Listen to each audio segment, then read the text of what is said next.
கர்த்தர் நல்லவர். இன்றைய வேதவசனம் நீதிமொழிகள் 17ஆம் அதிகாரம் 17ஆம் வசனம். சிநேகிதன் எல்லா காலத்திலும் சிநேகிப்பான், இடுக்கண்ணில் உதவவே சகோதரன் பிறந்திருக்கிறான்.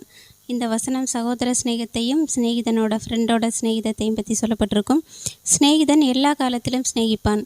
நம்ம உலக பிரகாரமாகவே ஒரு வார்த்தை சொல்லுவோம், அதாவது கஷ்ட காலங்களில் தான் ஃப்ரெண்டை பற்றி தெரிஞ்சுக்க முடியும்னு. கஷ்ட நேரத்தில் கூட நிற்கிறவன் தான் உண்மையான நண்பன், அப்படியெல்லாம் நம்ம நிறைய பேசி கேள்விப்பட்டிருக்கிறோம். பைபிளில் ஆபிரகாமை குறித்து ஏசப்பா சொல்லியிருப்பாங்க, என் சிநேகிதன்னு. அவருக்கு மறைவாட்டு எதுவுமே இருக்காது, எல்லாமே அவர்கிட்ட சொல்லி செய்யக்கூடிய இடத்துல இருப்பாங்க. அந்த மொத்தத்தில் இதில் பார்க்க போனால் அந்த ஒரு அன்பு, ஒரு அளவு கடந்த அன்பை குறித்து சொல்லப்பட்டிருக்கும். இப்போ இன்றைக்கி நம்ம பாடின பாடலும் அப்படி தான். எனக்கு அந்த பாடல்லே எனக்கு ரொம்ப தொட்ட வார்த்தை, என்ன உம்மோடு சேர்த்த அதிசயத்தை நினச்சி பார்க்க முடியலை. நம்ம எல்லாம் பழைய முன்னாடி வாழ்ந்த காலங்களில் இருந்த இந்த இடத்துக்கு வருவோமாங்கிறது நம்மளால் நினச்சி கூட பார்க்காத இடத்துக்கு கர்த்தர் இப்போ நம்மளை வச்சுருக்குறாங்க. யோசித்து பார்த்தா நம்ம இதுக்கெல்லாம் எவ்விதத்தில் நம்ம தகுதியாக இருந்தோம் அப்படிங்கிறது யோசித்து பார்க்க முடியாத அளவுக்கு கர்த்தர் இன்றைக்கி ஒரு நல்ல வாழ்க்கையில் நம்மளை வச்சுருக்குறாங்க.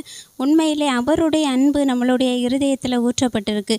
இந்த வசனத்தை படிக்கும்போது நான் எப்போவுமே எனக்குள்ளே தோணக்கூடிய ஒரு விஷயம், நம்ம எப்போவுமே சிநேகிதர், நம்ம கஷ்ட காலத்தில் நம்ம கூட யாருன்னா நமக்கு யார் உதவி இருக்கா அப்படின்னு நம்ம அடுத்தவங்களையே பார்த்துட்ருக்கோம். எப்போவாவது அடுத்தவங்களுடைய கஷ்ட நேரத்தில் நம்ம கூட நிற்கிறோமான்னு, நம்மளை நிதானிச்சிருக்கிறோமான்னு அது ரொம்ப கம்மி.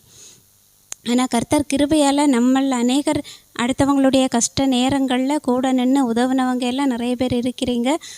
நானும் அந்த மாதிரி இருந்திருக்கேன். அடுத்தவங்களுக்கு இல்லாதப்போ அடுத்தவங்களுடைய கஷ்ட நேரத்தில் நம்ம கூடவே இருந்து அவங்களுக்கு உதவி பண்ணியிருக்கிறோம். ஏன்னா கிறிஸ்துவின் அன்பு நமக்குள்ளே ஊற்றப்பட்டிருக்கு. அந்த அன்பானது எப்போவுமே அடுத்தவங்களுக்கு கெடுதல் நினைக்காது. அந்த இடத்துல தான் கர்த்தர் நம்மளை வச்சுருக்காங்க. இன்னைக்கு